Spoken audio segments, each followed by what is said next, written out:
Hi there, it's me again, Dr. Robert Sivers, the CarbAddictionDoc, back with a follow-up episode. The last episode, if you're watching these podcasts in series, was about the Eskimos and why they are an incredibly successful hunter-gatherer society. Well, part of what we talked about is that successful groups, successful clans, successful people build up a wonderful, resilient emotional buoyancy.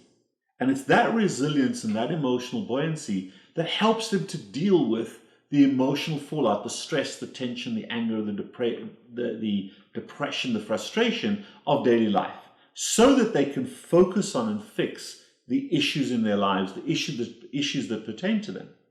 And there are a few fundamental emotion management strategies that has helped us to survive as a species and are very, very powerful releases of the endorphin system. I want to go through those 4 or 5, briefly mentioning them, and then I want to focus on one, which is human connection. So the first group are the creative arts. And that can be anywhere from gardening to fashion to music to storytelling to reading to writing to poetry to photography. There's a whole range. And everybody has something that they love to do, as long as they don't contaminate their passion and their love of what they do with excellence. I love to garden. I'm not very good at it, but I love to be out there doing it. I'll sing from time to time, even though when I sing in the shower, it's so bad that the shower switches itself off. I enjoy doing it. Cooking, for me, is an incredibly relaxing, wonderful thing. It's not really cooking, it's chopping food up and heating it up. And sometimes it looks great, sometimes it doesn't. It doesn't matter. I have fun doing it, and then I have fun eating it. And I'm proud of doing it. It's the pride that you have in the effort that makes you feel good. Excuse me. The second category is physical activity. And it's very interesting to look at a brief history of physical activity. Way back, maybe 80, 100 years ago, physical activity was part of what we did as being human. Very, very few people exercised. In fact, until fairly recently, human beings didn't really exercise because physical activity is what we did on a daily basis to be alive. It was the things we got to do. So when we started realizing that carbohydrates, and in particular sugar, was an enemy when it was consumed excessively, particularly manufactured sugar. And we isolated one particular category of incredibly addictive, incredibly powerful sugar, which is the sugar that we drink, soft drinks, juices. And we still haven't quite reconciled juices, because they'll still tell us, oh, juices are healthy. Remember the turd? When you dress up a turd, you make a turd healthy? No, you don't. Orange juice has got more sugar in it than a can of Coke. But let me refocus. So we blamed the carbonated beverage industry for our obesity and for some of the diseases related to sugar. How did they respond? They were very smart. They were very, very smart. Coca-Cola did this. They said, you know what? It's not the sugar in Coke that makes you fat. Look, it's just calories. You guys are just fat and lazy. You're not exercising to burn off the calories. It's fine to drink, eat them. We need them for our brain. Some magical new thing that we need sugar for our brain. Your brain doesn't need sugar. It's fine on running on ketones and fat. But having said that, they said, oh, you have to consume sugar. Coke is a great way to drink sugar. And now Gatorade belongs to Coke. But it's because you're fat and lazy. You're fat and lazy. You don't burn off the sugar. You can put it in. You got to burn it off. It's like, smoke 3 cigarettes and go for a run, you'll be just fine because you blow out the nicotine. Well, everybody knows that's ludicrous. But Coke told us that it wasn't their sugar in their product that was the problem. We were fat and lazy. And what did they do? They put their money where their mouth was. They've invested billions of dollars on what's called Move More, the Move More campaign. And they've invested in all kinds of sports, exercise, gyms, exercise, burn off the sugar, burn off the sugar, burn off the sugar. Bullshit. It doesn't work that way. Sugar is injurious, destroys the body at ingestion. When it goes in your mouth, when it goes in your bloodstream, that's where the damage is caused. Exactly the same as nicotine in your lungs. No amount of exercise can burn off the sugar damage. You cannot outrun a bad diet. But Coca-Cola would love to make us believe that we move less and we get fat. We move more, we're healthy. And the whole principle of the Seco diet, calories in, calories out, eat less, do more, is in large part promulgated by folks like Coca-Cola. Sure, there's value to physical activity, and physical activity is one of the cornerstones of healthy emotion management. But physical activity is about pride and the endorphin activation of little bits of physical activity. It doesn't have to be exercise. In fact, it shouldn't for fat people. Why? Because when I was 300 pounds, been there, done that, and I had to move more because I'm fat because I don't move, and I get on the treadmill and I burn 1,000 calories huffing and puffing my way through this misery of the treadmill. But the machine says, I burnt 1,000 calories, even though I feel like crap, because fat people shouldn't exercise. So now the machine said, I burnt 1,000 calories. Well, hell, this ice cream's only 50 calories or 90 calories, and it's going to make me feel great. And I'm still down 900 calories. That's the Coca-Cola model, but how well did that work for me? I just became fatter and sicker. So fat people, and Time magazine reported on this a little while ago, plenty of evidence that fat people who exercise to lose weight will end up gaining more weight than they ever tried to lose because of that alternate validation to consume their drugs. And it's a calorie problem. No, physical activity is wonderful. I do it all the time. I have a dog right here. You've probably heard him through the podcast. He's my baby. He and I go for a walk twice a day, every day. It's not strenuous, it's not long, it's not far. It's as long and far and strenuous as I want to make it each day, as my brain needs. So yes, I move more. I park my car a little further away. I make my bed. I do the stairs. But those aren't for burning off calories. Those aren't for exercise. They're for the endorphin value. They're for the endorphin value. They make me feel good. Do I run from time to time? Do I exercise? Sure, because I love to do it now that I'm 90 pounds lighter. But don't ask a 300-pound guy to go for a run. It sucks. It's miserable. I know. But move. Move for the pleasure. Move for the pride. Move for the endorphin rush. The next category is spirituality. And spirituality is broad. Spirituality is about the meditative experience. It might just be pure meditation. It might be yoga. It might be a connection with a higher power. Spirituality isn't necessarily about God or a church. Spirituality is where you can share tough emotional issues in a quiet space and vomit them out and process through them without anybody else knowing. I call it my radar.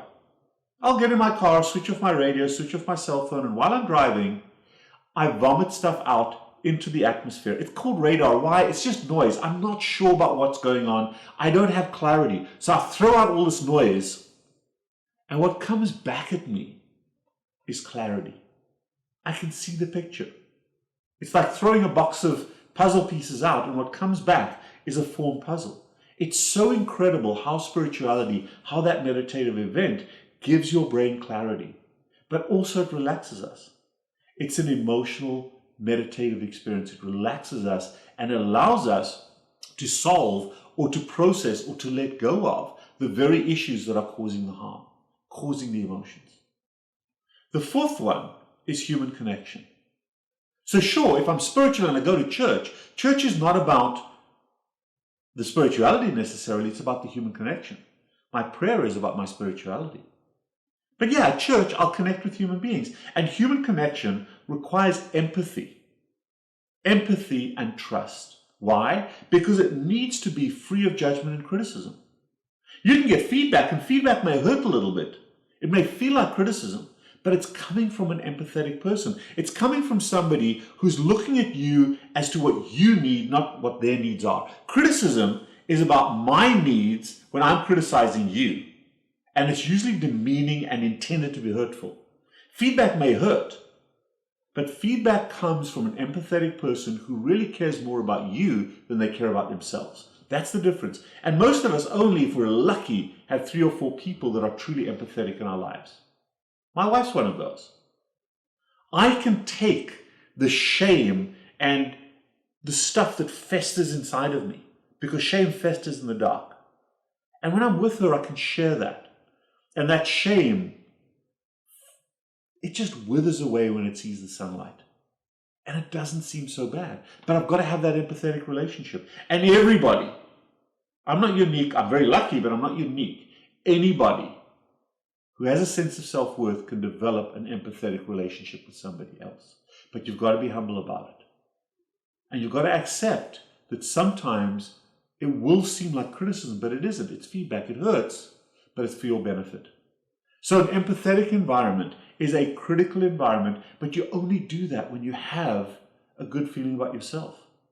When you put effort into something and you have pride in that effort, are you able to connect with somebody else? When you learn to love yourself and you learn to accept your own mortality, when you learn to accept your own mediocrity, that you're okay. The opposite of too little is not too much, it's enough, and I'm good enough. When you're good enough and you're doing the best you can, then there's room in your life for somebody else. If you don't believe you're doing the best you can, if you don't believe you're good enough, there's no room in your life for somebody else, and you lose out on human connection. And then the other part of that, the fifth element, is sexuality. Sexuality is procreation of the species, and it can be a very valuable endorphin releaser. It can also be a harmful one. So it goes both ways. So be careful with that, but be honorable about your sexuality, and you're going to be fine. But let's talk a little bit more about human connection. And I said we were going to play a little game. Let's do a little bit of role playing. Okay, put yourself in this scenario. Nobody knows who you are. You're a stranger. Nobody can identify who you are. You don't have clothes that look like scrubs or anything like that. And you walk into a room with anywhere from 1 to 4 strangers in it. You don't know who they are. You can't identify who they are. You walk in and the objective is to connect with them. I've identified 3 different types of people that walk into that room. The first group of people are so insecure, they're so anxious, they're so afraid of everything, they cannot connect. They're the mushies. They're fearful of their own shadow. They can't connect, and they walk in and they slide in and they just stand there. And you've got to go in and hold their hand and say, "Hi, this is my friend."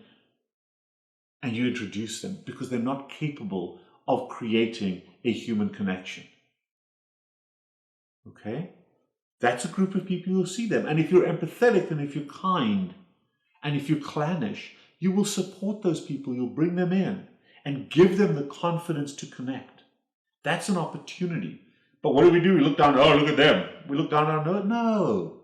Support them. Bring them in. The second group of people, the second person walks into the room. And this is kind of how I started out, and I'm trying to move myself to the third category. The second category is very confident. But remember, every addict at the core has an eroded or a weak or a poor, underdeveloped sense of self. Our self-esteem and our self-confidence is in the toilet. Even though your facade, what you project to the world, may be one of confidence, on the inside you're inadequate by your own perception. So you walk into that room and you're very confident, hi, I am. And you introduce yourself and, what are you guys doing here? It's a wonderful day today. But the context of that connection is yourself. You connect in a very confident way, but it's all about I, it's all about me, and your entire context is yourself, because that's your comfort zone. You're not seeing those other people as people. In fact, you're a little bit afraid of them. You're afraid that they're going to see your pathetic self-esteem and self-confidence. So you have this facade, but you don't create a good human connection because there's no empathy. And you may be confident, you may walk in there arrogant, they may even call you narcissistic, but you don't form a connection. You don't form a human connection, and you're isolated on your own little island. The third group, and I call the third group the door openers. And this is what I'm striving to be, attempting to be. But some people just have it. And I'm so lucky that my wife is this person. They'll walk into a room of strangers. They'll smile, they'll go up to somebody and say, "Hey, my name is," "Oh my goodness, those are beautiful earrings. Where did you get them from?" "Well, I love your hair. Who does your hair?" And it's not artificial and smarmy and, those flamboyant people that flash in and flash out. Because on the back end of asking that question, they truly are intrigued and interested in your response. But what they've done is they've looked at something and they've identified something about you that they know is a core strength of you. You did that for a positive purpose, and they put a positive twist on it. They build up your confidence. They create instant trust. And because they're focusing on you, not themselves, they're not talking about I, they're talking about you. They fill you with that confidence and that trust, and you start talking about something you're proud of. Oh yeah, I bought these earrings, and they were given to me on my 21st birthday, and my mom gave them to me, and she's since passed. And you listen to the story, and you validate the story. You formed an instant trust. You formed a friend. You formed a bond.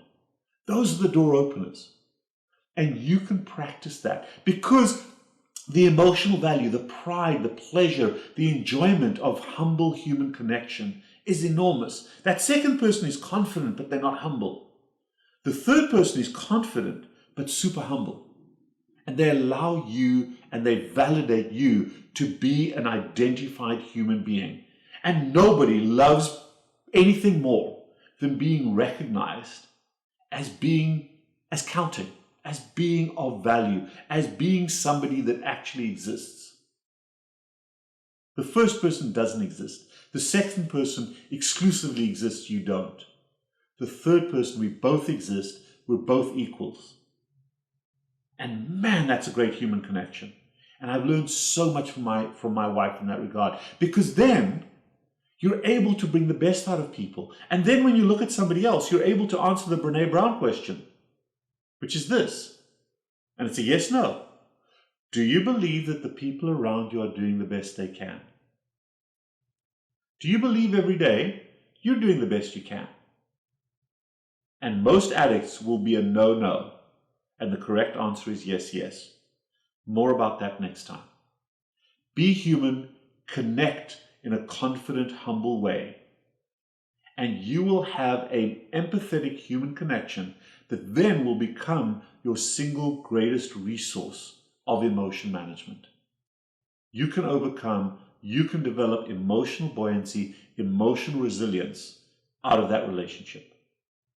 But the more you look in your toolkit and the more you have all 4 or 5 of those, something creative, something physically active, something spiritual, meditative, something in an empathetic human connection, and maybe some sexuality, who the hell then needs carbohydrates? That's freedom from drug addiction. Because emotional buoyancy comes from the effort you put in. The ROI of effort that you generate from within builds your self-esteem and your self-confidence, and then don't need some external thing to make you feel good. That's what this program is all about. Reach out to me if you want to know more, if you want to learn more about yourself, or if you want to conquer your addiction. I hope you enjoyed that podcast.